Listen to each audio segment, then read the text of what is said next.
Christophe Lheureux, vous êtes directeur délégué à l'innovation et au bâtiment intelligent chez Immobilière 3F. Vous faites partie du top 10 des BIM Influenceurs 2019. Vous êtes ingénieur de formation. Parlez-nous de votre parcours. Je m'appelle Christophe Lheureux, je suis directeur délégué à l'innovation chez Immobilière 3F et depuis maintenant 5 ans, principalement chargé de déployer, d'animer notre feuille de route sur le BIM. Alors j'ai un parcours un peu atypique dans le métier. Je suis un enfant né sur le chantier, j'ai pas fait mes armes sur le chantier, j'ai pas fait mes armes dans les bureaux d'études.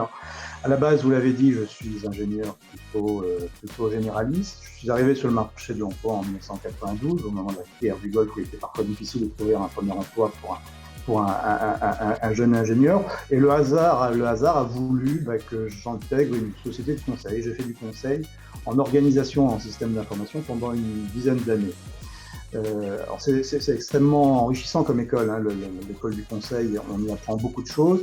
Et d'ailleurs, j'y ai appris pendant ces 10 ans où j'ai exercé en tant que consultant des pratiques, des méthodes qui me sont encore fort utiles aujourd'hui. On aura certainement l'occasion d'y revenir tout à l'heure quand nous parlerons du BIM gestion. Et puis en 2001, là aussi un peu le hasard des rencontres, des opportunités font que j'arrive chez Immobilière 3F sur un poste de responsable organisation, donc toujours sur ces mêmes sujets de l'organisation, de la qualité, etc. J'ai beaucoup œuvré à une époque pour la mise en place d'une démarche qualité selon les principes de la norme ISO 9001, par exemple, entre 2015 et 2016. Là aussi, des choses qui me sont encore fort utiles aujourd'hui. Le BIM s'inspire de ça. Et ça n'est finalement qu'en 2014 que j'arrive sur ces sujets de maîtrise d'ouvrage avec ce sujet que me confie Yves Lafoucrière, notre directeur général de l'époque, qui me dit « Christophe, on a pensé à vous pour lancer la démarche BIM chez 3F parce que Yves Lafoucrière était convaincu, et il est toujours, je le sais, il était convaincu qu'un maître d'ouvrage comme nous, qu'un gestionnaire comme nous ne peut pas passer à côté de ce qui est en train de se vivre, se jouer aujourd'hui dans le secteur de l'immobilier et de la construction, à savoir l'arrivée du numérique et en particulier de la maquette. Donc en 2015, j'accepte de relever ce défi et j'ai à cœur depuis 5 ans maintenant de promouvoir, de développer, d'accompagner les équipes pour qu'elles s'approprient ces approches BIM, à la fois sur nos activités de maître d'ouvrage, sur les opérations de construction, sur les opérations de réhabilitation, mais aussi, et c'est là un grand défi à relever, je vais y revenir dans une minute, sur la gestion. Puisqu'on a engagé, là aussi en 2015, un projet qui vise à digitaliser l'ensemble de notre parc avec un premier palier constitué du patrimoine francilien. Ça représente 130 000 logements que nous sommes en train de digitaliser en vue de passer à un mode de gestion BIM. Christophe Lheureux, vous venez de nous dire que vous avez engagé un gros projet au niveau de la digitalisation du parc existant. Pouvez-vous nous en dire plus ?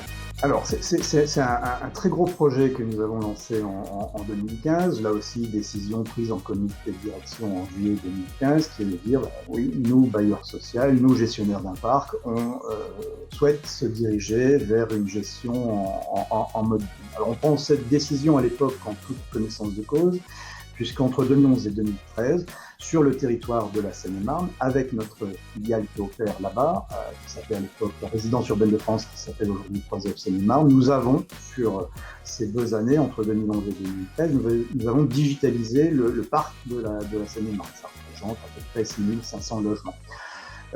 Donc nous avons repris les plans, je vais y revenir, nous avons redessiné, nous avons remodélisé tout le patrimoine dans un outil qui est Avila et nous avons mis à disposition sur cette même période l'outil aux utilisateurs, du gardien d'immeuble à la directrice générale de la filiale Seine-et-Marnaise. En 2014, on fait un bilan, on fait un retour d'expérience de cette digitalisation du patrimoine et de l'utilisation par les équipes opérationnelles de l'outil Avila. Retour d'expérience qui s'avère extrêmement positif et nous décidons donc en 2015 avec les Lafoucrière de poursuivre et de passer à un premier palier, à savoir la digitalisation non plus des 6500 logements de la Seine-et-Marne, qui est un sujet clos, mais des 110 000 logements restants ailleurs dans les autres départements de l'Île-de-France. On prend la décision en 2015, le temps de constituer l'équipe projet. À l'époque, j'étais seul sur ce sujet du BIM, donc on constitue une équipe projet, je recrute une chef de projet, on s'entoure de quelques assistants qui vont intervenir sur le process qualité.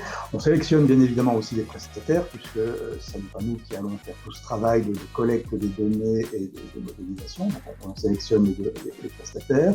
Et puis le projet démarre de façon très opérationnelle début 2017. Aujourd'hui, 3 ans après, là où en 2017, nous n'avions numérisé que le patrimoine de la Seine-et-Marne, à savoir les 6500 logements, aujourd'hui, nous avons modélisé près de 90 000 logements. Ça représente 6 millions de mètres carrés que nous avons redessinés, modélisés dans l'outil Habila. Alors, comment avons-nous procédé pour faire ça ? D'abord, nous sommes partis, c'est un principe fort, nous sommes partis des plans. Parce que économiquement, c'est la solution la plus viable, compte tenu de la taille de notre parc. Il n'était pas envisageable d'imaginer d'autres modèles d'organisation, de fonctionnement. Donc, un gros travail d'archéologie documentaire, en quelque sorte, pour aller dans nos locaux d'archives, ouvrir les boîtes d'archives et récupérer ici les DOE, là les dossiers marchés, ici les dossiers permis de construire. Donc, un gros travail pour récupérer l'ensemble des plans à notre disposition. Alors, parfois, on n'a pas retrouvé ces plans dans nos locaux d'archives. Dans ces cas-là, il a fallu effectivement réaliser des relevés sur site pour compléter les jeux de plans manquants ou que nous n'avions pas. Mais le BIM, vous le savez, ça n'est pas que des plans, ce n'est pas que de la géométrie, c'est aussi de la donnée. Alors, on a la chance d'avoir beaucoup de fichiers Excel, la chance ou la malchance peut-être faudrait-il dire. Donc nous avons beaucoup de fichiers Excel dans lesquels on a la liste de nos ascenseurs, la liste de nos portes de parking, la liste de nos PE par exemple. Donc on a exploité toutes ces données-là dans ces fichiers Excel, présentes dans ces fichiers Excel, mais c'était pas suffisant et donc on a procédé en faisant une enquête auprès du personnel de proximité pour collecter auprès d'eux les données manquantes, à savoir par exemple la nature des revêtements dans une partie commune, la nature d'une façade, de l'enduit, de la briquette, le matériau d'une menuiserie, tout ça, ce sont des données que nous avons collectées auprès des équipes de proximité. Donc d'un côté les plans, la géométrie des bâtiments, de l'autre côté les données techniques, tout ça, ça constitue ce qu'on a appelé le dossier patrimonial, plan plus données. Le dossier patrimonial qui est la donnée d'entrée pour pouvoir modéliser. Donc c'est sur la base de ces informations constituées et rassemblées dans le dossier patrimonial que nous avons modélisé les programmes. Un travail bien évidemment ensuite de déploiement qui est devant nous, puisque jusqu'à présent, depuis 2017, on est principalement concentré à constituer cette base de données. Aujourd'hui, les utilisateurs n'en ont pas encore vu la saveur. La prochaine page que nous allons ouvrir en matière de gestion, c'est le déploiement et la mise à disposition de l'outil avec ces 100 000 logements, la mise à disposition de l'outil auprès des utilisateurs. Et ça, c'est quelque chose qui est prévu pour l'automne prochain. C'est un déploiement qui se fera de façon progressive. Nous démarrons par l'agence de Paris, qui est la première agence par laquelle nous avons démarré il y a 3 ans en digitalisant notre patrimoine. On poursuivra ensuite dans les villes, etc. C'est un déploiement qui va nous occuper presque une année, de septembre 2020 jusqu'à environ mai 2021, puisque c'est un déploiement massif, puisque en fait, chaque collaborateur 3F peut à un moment donné avoir besoin de plans ou de données, donc peut être un utilisateur potentiel de l'utilisation Habila. Donc nous allons former les gardiens d'immeubles, bien évidemment, qui vont pouvoir trouver dans l'outil les métriques, fort utiles pour préparer les bons de commande, par exemple. Nous allons former les équipes techniques, bien évidemment, qui vont pouvoir exploiter les données qui sont dans la base BIM-gestion pour préparer leurs appels d'offres. Mais nous allons former également, de façon plus étonnante, l'assistante commerciale. On a développé, par exemple, une petite fonctionnalité qui permet de sortir de l'outil Habila une fiche de présentation du logement, une fiche de commercialisation du logement qui aide l'assistante commerciale à louer son logement, son appartement. Voilà, donc au total, ce sont près de 1500 collaborateurs, demain futurs utilisateurs du BIM-gestion Habila, qu'il faut former avec des méthodes de formation tout à fait classiques, mais aussi ce que l'on fait aujourd'hui, c'est-à-dire des tutos vidéo, des modes opératoires ludiques et pédagogiques, un système et un dispositif d'accompagnement, etc. Donc on ouvre là une nouvelle porte du projet BIM Gestion. Une nouvelle étape sera franchie.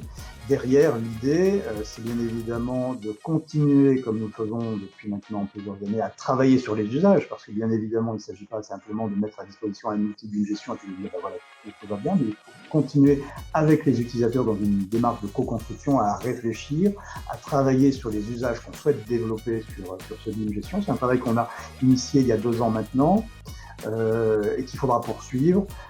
Là aussi, au plus près des besoins des opérationnels, au plus près des besoins des métiers.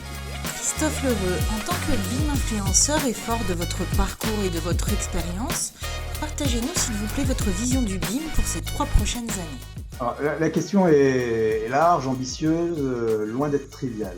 Sur le BIM Gestion, j'en ai beaucoup parlé il y a un instant, je suis assez confiant finalement, enfin, de mon point de vue et du point de vue du Immobilier 3F, les choses sont engagées, on va aller au bout du projet. On a d'ores et déjà des pistes très, très sérieuses, très intéressantes de développement de nouveaux usages. Mais à contrario, c'est plutôt sur l'aspect conception et construction où je m'interroge. En fonction des jours, il y a le verre à moitié plein ou le verre à moitié vide. Vous avez certainement en tête cette courbe du Gartner, la courbe du hype, je crois, qui montre la façon dont une innovation se diffuse et est appropriée par les métiers. Il y a une espèce de pic initial avec l'enthousiasme des débuts. Il y a ensuite une redescente où finalement on constate que la promesse initiale n'est pas au rendez-vous et puis ensuite une période de stabilisation. Je pense qu'on en est à l'échelle de la filière aujourd'hui dans cette phase de redescente parce qu'il est vrai que finalement le BIM en France est une chose relativement récente. On a l'habitude de dire que l'année de zéro du BIM c'est 2014, c'est la publication du rapport Delcambre et puis la mise en place du PTNB dans les semaines qui ont suivi. 2014-2015.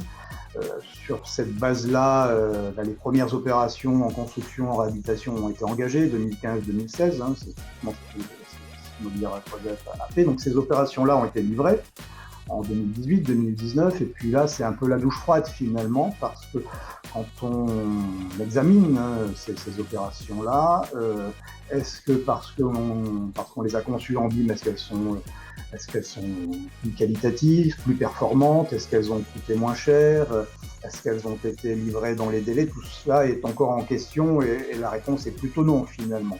Le fait d'avoir sur ces opérations qui sont aujourd'hui livrées fait du BIM n'a pas apporté un gain significatif en termes de qualité architecturale, technique, d'usage, n'a pas permis de faire des économies. Bon, alors tout cela est normal finalement parce que on est au début, les métiers sont en train de se former, l'ensemble des acteurs s'est emparé de ça, ou en tout cas est en train de le faire, et donc effectivement on est là en train de se dire on a beaucoup tous investi, on y croyait beaucoup, en 2015-2016, tout le monde était enthousiaste à l'idée de faire du BIM. Aujourd'hui, c'est-à-dire qu'on en revient, mais en tout cas, on se pose les bonnes questions. Je pense que c'est le bon moment pour finalement essayer d'atteindre ce palier de la courbe du hype ou du Gartner courbe, c'est-à-dire revenons sur des choses sur lesquelles il y a de la valeur ajoutée. Je pense qu'on est dans une phase un petit peu difficile, peut-être un peu critique à gérer, où il faut réussir et continuer à essayer de convaincre, parce que finalement, il reste beaucoup d'acteurs à convaincre. Alors, tout cela va plutôt dans mon sens. On a de plus en plus d'architectes qui sont formés, bon, de plus en plus, mais il y en a encore beaucoup à former. Les bureaux d'études, ils vont aussi. Les entreprises peut-être encore un petit peu frileuses, mais elles vont y aller. Il faut continuer à travailler, il faut continuer à communiquer, à partager beaucoup. C'est la posture qu'on tient chez 3F. On communique assez largement sur ce qu'on fait parce qu'on est convaincu que c'est de cette façon-là qu'on arrivera à construire collectivement quelque chose d'intéressant qui pourra apporter de la valeur. Il reste beaucoup de travail à faire malgré tout. Il faut certainement aussi apporter un peu plus de pragmatisme à tout ça. On lit encore beaucoup de choses dans la presse, sur les réseaux sociaux, qui restent de l'idée du BIM ou du fantasme du BIM. On est aussi chez 3F passé par là, on a fantasmé un certain nombre de choses. Aujourd'hui, on en est revenu.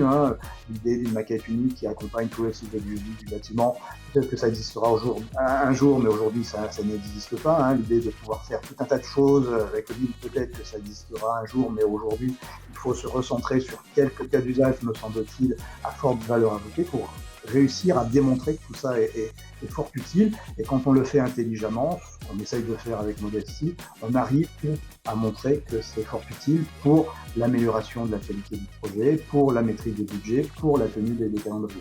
Donc revenir sur des choses peut-être plus simples, moins doctrinales, moins dogmatiques, être près des métiers. Là, il y a un vrai enjeu, je crois, de faire le lien entre cet univers BIM fait d'experts BIM, fait de start-up BIM. Voilà, il y a des gens qui réfléchissent entre eux. Là, puis de l'autre côté, il y a l'univers des opérationnels, ceux qui sont dont les préoccupations sont de sortir les opérations de construction, de réhabilitation. Et c'est deux univers qui ont du mal à se causer, les uns ne comprenant pas les autres et réciproquement.